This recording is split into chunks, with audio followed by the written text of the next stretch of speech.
मैं एक महत्वपूर्ण जानकारी वक्तव्य के माध्यम से सदन को देना चाहता हूँ। देश में ऐतिहासिक कृषि सुधारों के संसद से पास होने के बाद आज का दिन भी बहुत महत्वपूर्ण है। आज एमएसपी में वृद्धि से जुड़े कुछ अहम फैसले हुए हैं, जिनकी जानकारी मैं सदन को देना चाहता हूँ। सरकार कृषि लागत और मूल्य आयोग की सिफारिश के आधार पर राज्य सरकारों और संबंधित केंद्रीय मंत्रालयों विभागों के तर्कों पर विचार करके 22 कृषि फसलों के लिए न्यूनतम समर्थन मूल्य एमएसपी निर्धारित करती है। प्रधानमंत्री नरेंद्र मोदी जी के नेतृत्व में एनडीए सरकार ने स्वामीनाथन आयोग की सिफारिशों को लागू किया एवं 18-19 के बजट में एमएसपी को उत्पादन लागत के कम से कम 1.5 गुना करने की घोषणा की। तब से सरकार ने न्यूनतम समर्थन मूल्य की घोषणा अखिल भारतीय भारित औसत उत्पादन लागत पर कम से कम 50% मुनाफा जोड़कर की है।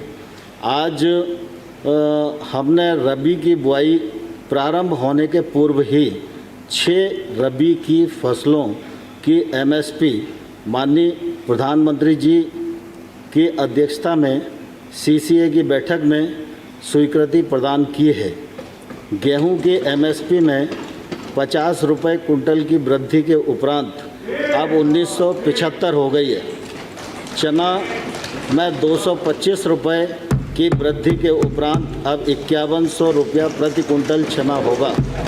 मसूर में 300 रुपये प्रति कुंटल की वृद्धि के उपरांत 5100 रुपया प्रति कुंटल मसूर अब होगा।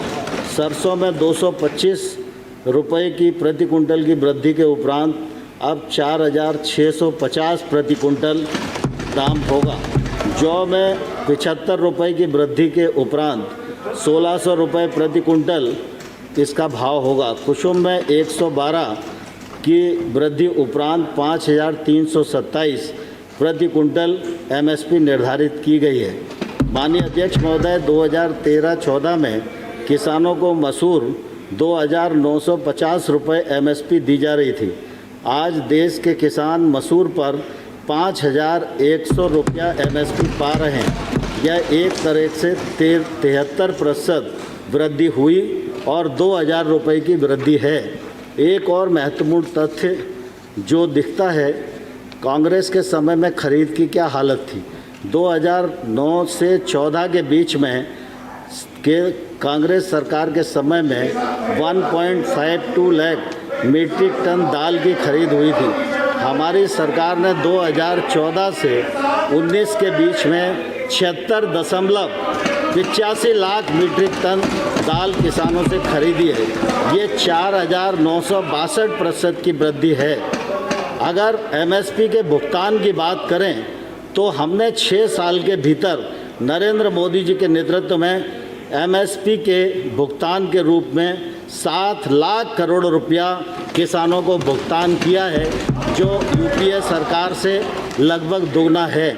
माननीय अध्यक्ष महोदय, मैं आपके माध्यम से सदस्यों को भी और किसान बंधुओं को कहना चाहता हूं कि आज पूरे देश भर में हमारे कांग्रेस के मित्र जब कृषि सुधार के बिल आए तो यही कह रहे थे कि इन बिलों के पारित होने के बाद एमएसपी समाप्त हो जाएगी, एपीएमसी समाप्त हो जाएगी। मैंने उस समय भी कहा था एमएसपी जारी रहेगी।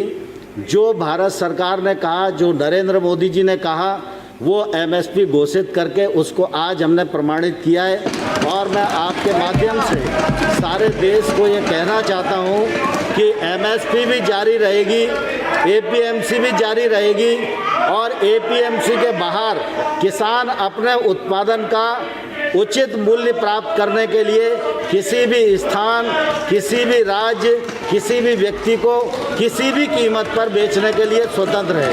सरकारी खरीद एमएसपी पर सरकारी खरीद की जारी रहेगी।